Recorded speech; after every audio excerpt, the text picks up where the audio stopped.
everyone. So I'm a last-minute stand-in.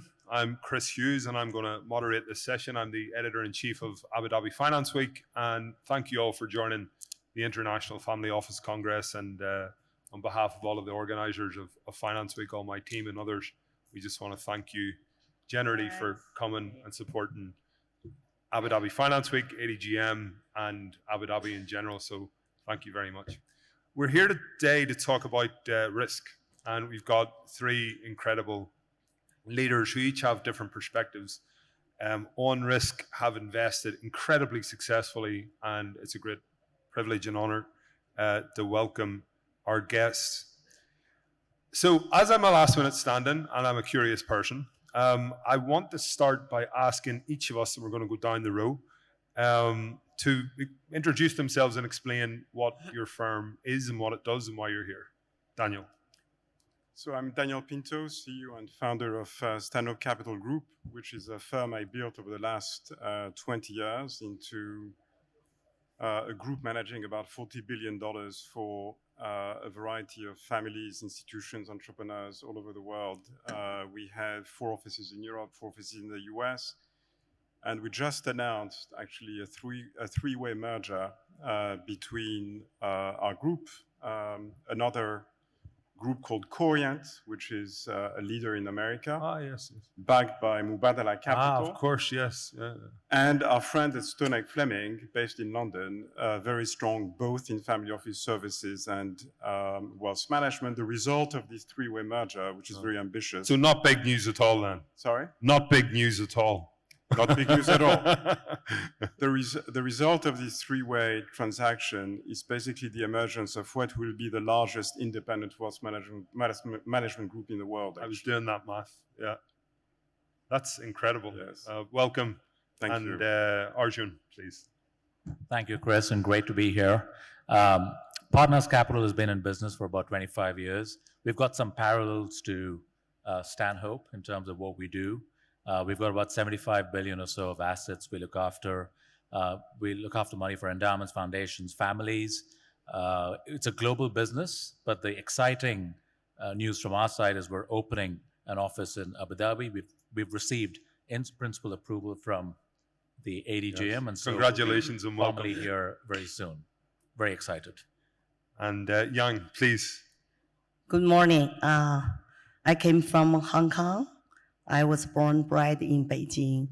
My firm, Atlantis, used to be set up by 3 ex-Schroders, star fund managers. However, due to China was booming, I took over the firm back in 2009.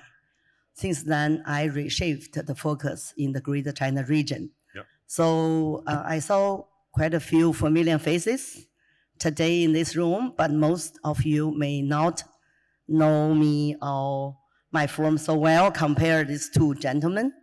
But if I can show off a little bit.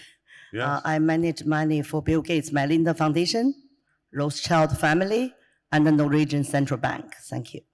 And of course, a legend in China. Daniel, we're here to talk about risk. Investors, many of whom are in the audience, we're in December.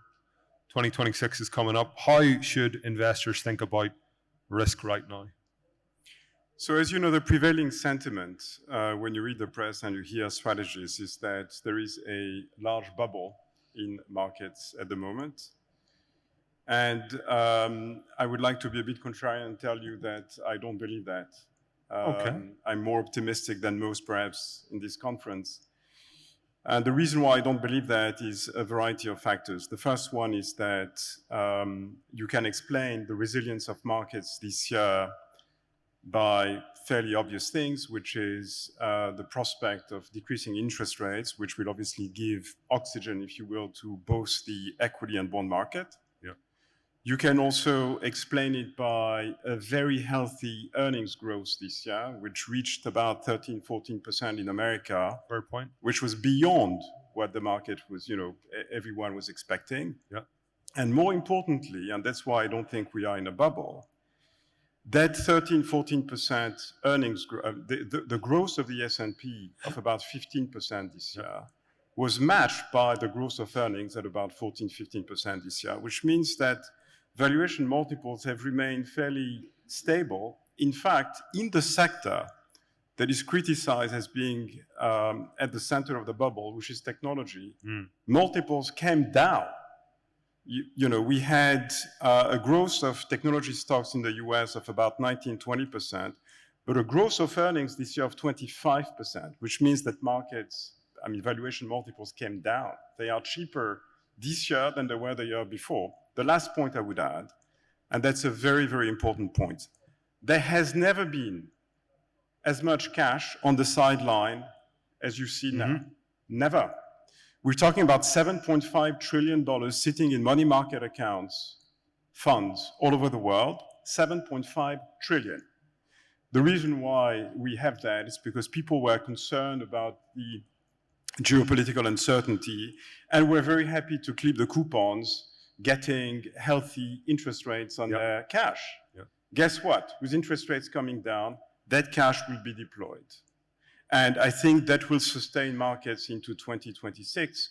So I'm not necessarily predicting that you'll see another year of double-digit returns. It could be, but I certainly think that we are on healthy grounds here. An optimistic Daniel Pinto, and it's going to be a happy Christmas in the Pinto household this year. Arjun, correlations across major asset classes have been unusually high, as Daniel just said. In that environment, manager selection becomes really critical. What has changed in what you are optimizing for? Yeah, maybe I'll take a step back and talk a little bit about what are we all trying to do when we're running an overall portfolio of investments. What we're trying to create at the highest level is returns with resilience, right? So what does that mean? It means you're creating a set of return streams sourced from a different set of factors, right? So 30 years ago, you could do that by simply investing in different asset classes, right? So think about private equity. Well, private debt didn't exist as an asset class. Venture capital was relatively niche, right? And so 30 years ago, it was quite easy to create a resilient portfolio by simply investing across different asset classes, right? Yep. You fast forward to today, take alternative assets, right? Private equity, private debt, venture capital, infrastructure. They're about 15% or more of global markets. So they're not, to call them alternative asset classes is a misnomer, right? Because they're all actually mainstream. And so what happens when you've got so much capital sitting in these asset classes is that correlations naturally have gone up across all asset classes. So what do you do in that environment? Well, the way we've adapted what we've done there is, number one, you have to look under the hood, right? So you can't assume that if you're just investing in different asset classes, you're creating a diversified portfolio, right? A lot of them have overlapping exposures, and therefore you must actually relook at what exposure you're getting from investing in a particular asset class. The second thing you need to do is really look at factor risks across them. Now, what do I mean by that? Think about AI. We're all excited about investing in AI, but what you don't want to do is sprinkle AI across everything you're doing, right? And so if you want to do AI, do it very specifically in something that actually makes sense. You don't want to sit back and realize that actually AI has permeated your entire portfolio, where you're suddenly seeing that if there's a valuation correction in AI, you're going to find that the entire portfolio gets hit, right? So it's critically important to actually understand and look under the hood of what you're investing in. And then the last thing I'd say in terms of manager selection is, as these asset managers have grown in size, there's a whole host of different strategies pursued by these asset managers, right? And therefore, being very specific about what you're doing with every asset manager and how you're structuring those relationships is critically important, because otherwise you're going to end up paying a lot of fees and not getting returns for the fees you're paying. So sort of this concept of return on investment is as important as this concept of return on fees. And that's what we're really focused on. And those things need to come together when you're picking and managers to put into an overall portfolio. It's a very interesting point. And Yang, you're coming to join us from Abu Dhabi, from China, from Hong Kong. So you know a little bit about what's going on there. Shares are up more than 16% in China this year to date. But this is after a few years of underperformance. Is this the start of a sustainable return to growth? Are you, how do you feel? Wow, return is everything for us. Given that the world not look like to be settled down in the near term, the uncertainty seems to be is the mainstream going forward. So we have to be a little bit smarter than before in terms of deployed our assets. I believe going forward in this world, there are two currencies we have to watch closely beyond that of gold. So basically, it's the red and the green of the currencies. Yeah. So it's US dollar and renminbi.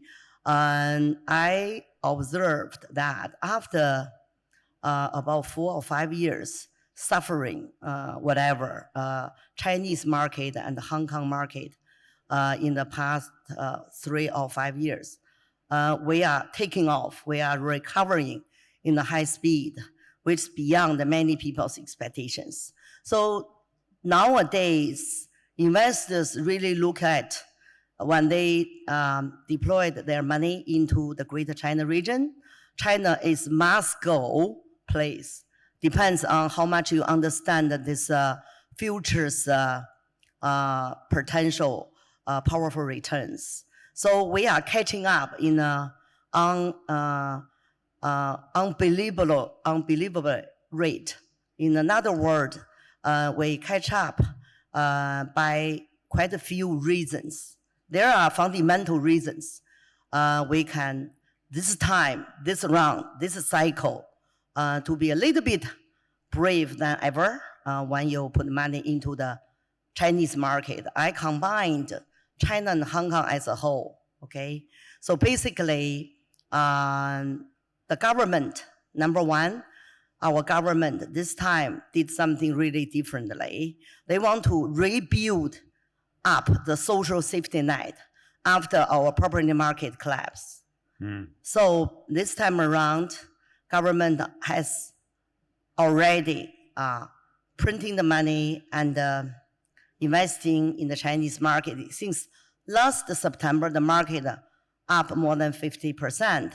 So it's about only 100 billion US dollar put into the market only.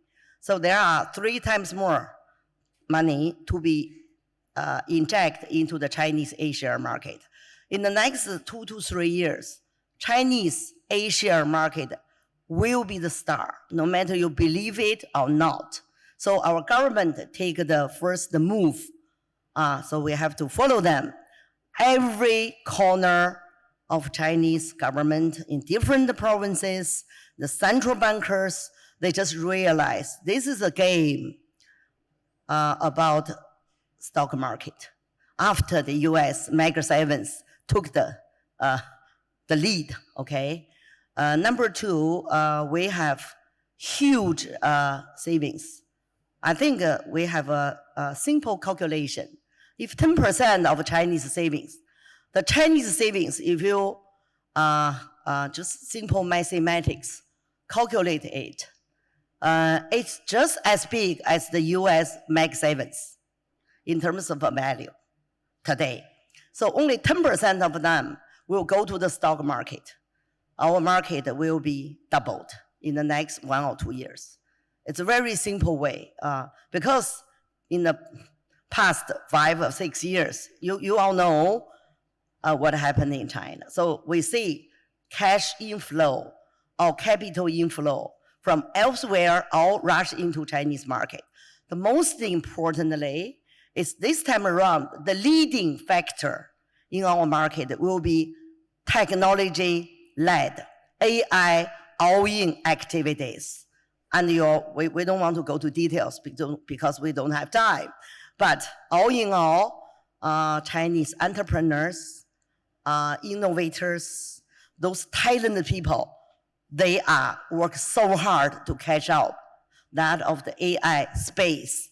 We might in creating the future similar NVIDIA. So it's the Chinese good company in the AI industry they are on the making, put this way. So 3 reasons: the government-led investment opportunities, policy all friendly to build up a healthy Chinese A-share stock market.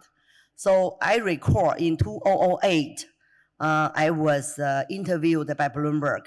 I said that this is the time you must be put your money employed into the Chinese A-share market. This time I will say that again, okay? So if you don't do that, you might, if you're a smart investor, you might not become a good diversification strategy player. So we see the government, they react positively into our stock market. This is ideology change. So that's all.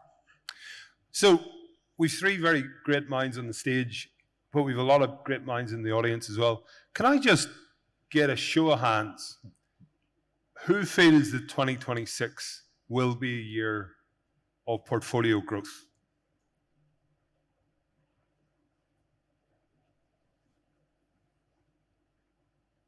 Okay, not as optimistic in the crowd. I think we'll go back to Arjun. This environment, how are you leveraging private markets to build resilience? Where do you see genuine upside heading into 2026? Yeah. Look, there's a lot of negative press on private markets, okay? And we are massive believers in private markets. But again, going back to what I said previously, you need to really look under the hood because it's not a monolithic asset class, right? So now, I'll give you three reasons why I think private markets are very valuable to have in the portfolio. Well, firstly, access to innovation, access to certain types of opportunities. We all know that companies are staying private for longer. And therefore, if you really want to tap into interesting investment opportunities, not having private markets as part of the mix just simply means that you're going to miss out on a whole range of opportunities, right? So number one is access. Number two is there are real inefficiencies in private markets because guess what? A lot of people don't want to take their liquidity, right? And therefore, again, I would suggest that if you look under the hood, as an example, you look at the lower mid-market private equity firms in the US, on average, if you partner with the right types of managers, you're going to get access to companies which are growing earnings at 4 to 5% higher than the public markets, right? So tapping into that opportunity set is actually very interesting. So that's sort of reason number two. And then the last thing I'd say is there's a range of dislocations happening in private markets, right? So we've talked about how private equity, for example, we haven't seen distributions in private equity. The credit markets, we expect stresses in the credit market over the next 12 to 24 months. We don't necessarily expect a full distress cycle, but there's certainly going to be stresses in parts of the credit market. And we think if you're a provider of liquidity into either the secondary space to provide liquidity in private equity, or for that matter, sort of capital solutions into situations in the credit side, there's actually going to be outsized returns available. And there's so, a lot of opportunity there, for sure. Lots of opportunity. And if you're not in private markets, you're not going to be able to tap into these sorts of opportunities. So I think this concept of private versus public misses the point. You need to have both, but you need to do it in the right way to actually make sense of the portfolio. Yeah, understand. Daniel, let's go to the United States. Does the US still offer good long-term value? There's been a lot of concentration, major indices. Is it still? So I find comfort in the fact that most people in these rooms are pessimistic because it's a reliable indicator that... Well, you did say contrarian. That's right. Yeah. But it is a reliable indicator that something good might happen next year, contrary to the consensus. Look, yes, there are value pockets in certain areas in markets and in the US as well. I am not overly concerned about the concentration of markets, which was your question.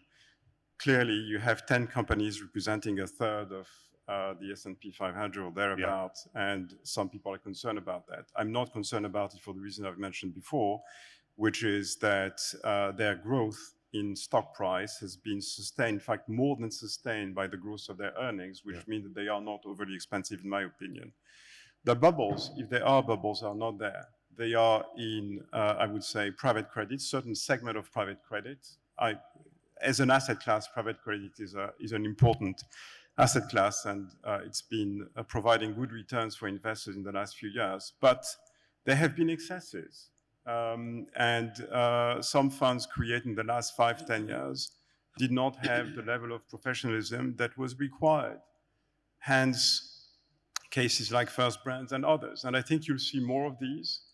And thankfully, the fact that interest rates are coming down will probably save a few people, but otherwise they would not have survived. The other bubble I see, and just I see it as a potential warning for next year, is that, again, I'm not concerned about the mega caps. I'm concerned about the venture capital market and the valuation levels in seed rounds and A rounds in venture capital, which are insane. Yeah. Insane. Yeah. So maybe some of these companies Frothy. will become the giants of tomorrow, but most of these companies will not. And when you see fundraisings being done at pre-money values of $5 and $10 billion for companies that did not exist a year ago, you say to yourself, there is certainly a bubble there. So I think it's 26 will be overall a good year, but it's a year where you need to watch. I would recommend not just staying invested in technologies, the large technology stocks, but also expanding your footprint into small and mid-cap stocks in the US, which are have been lagging behind in terms of valuation and in terms of stock performance. And I think with decreasing interest rates, we'll probably have some wind in their sails, if you will. And I would recommend expanding your footprint in this area in America. We love optimism, and I think you make some very persuasive cases. But I think that brings us to the end of our time. There's a big flashing light there saying time is up. I think we probably could have done this for a lot longer. But thank you all for listening, and please give a round of applause to our guests.